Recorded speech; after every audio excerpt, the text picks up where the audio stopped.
জপ থেকে ঈশ্বর দর্শন হয়। নির্জনে গোপনে তার নাম করতে করতে তার কৃপা হয়, তারপর তার দর্শন হয়। পূজার চেয়ে জপ বড়, জপের চেয়ে ধ্যান বড়। ধ্যান সিদ্ধ যেই জন, মুক্তি তার ঠাই। ধ্যান সিদ্ধ কাদের বলে জানো? যারা ধ্যান করতে বসলেই ভগবানের ভাবে বিভোর হয়ে যায়। আবার ধ্যানের চেয়ে ভাব বড়, ভাবের চেয়ে মহাভাব প্রেম বড়। ধ্যানের অবস্থা কিরকম জানো? তৈলধারার ন্যায় মনটি হয়ে যায়। এক ঈশ্বরের চিন্তা ছাড়া আর কোনো চিন্তা তার ভিতরে আসবে না। ধ্যান করবার সময় তাতে মগ্ন হতে হয়। একজন ব্যাধ পাখি মারবার জন্য তাক করছে, এমন সময় সেইখান দিয়ে ঢাক ঢোল বাজাতে বাজাতে কত রোশনাই করে বর ও বরযাত্রী কতক্ষণ ধরে চলে গেল, তার কিন্তু কোনো হুঁশ নাই।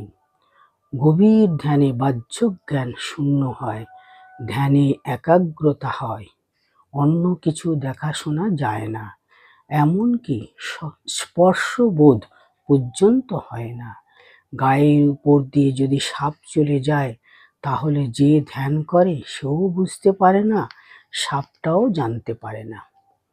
গভীর ধ্যানে মন বহির্মুখ থাকে না, ইন্দ্রিয়ের কাজ সব বন্ধ হয়ে যায়, যেন বার বাড়িতে কপাট পড়ল।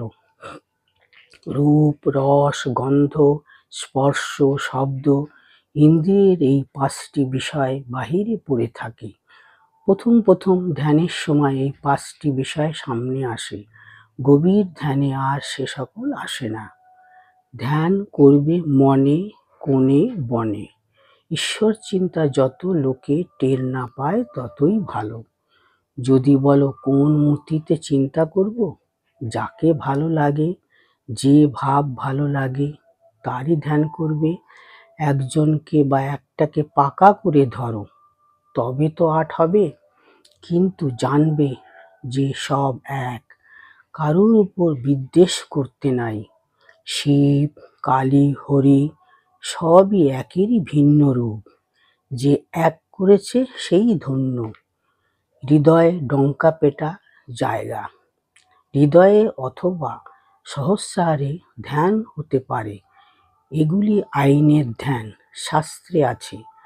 কোথায় তিনি নাই, তবে যখন সব স্থানই ব্রহ্মময়, তখন তোমার যেখানে ইচ্ছা ধ্যান করতে পারো।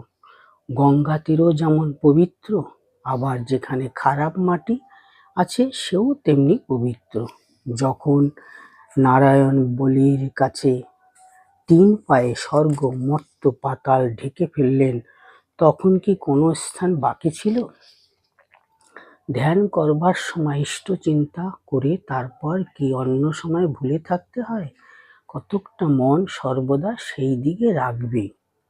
চক্ষু চেয়েও ধ্যান হয়, কথা কইতে কইতেও ধ্যান হয়।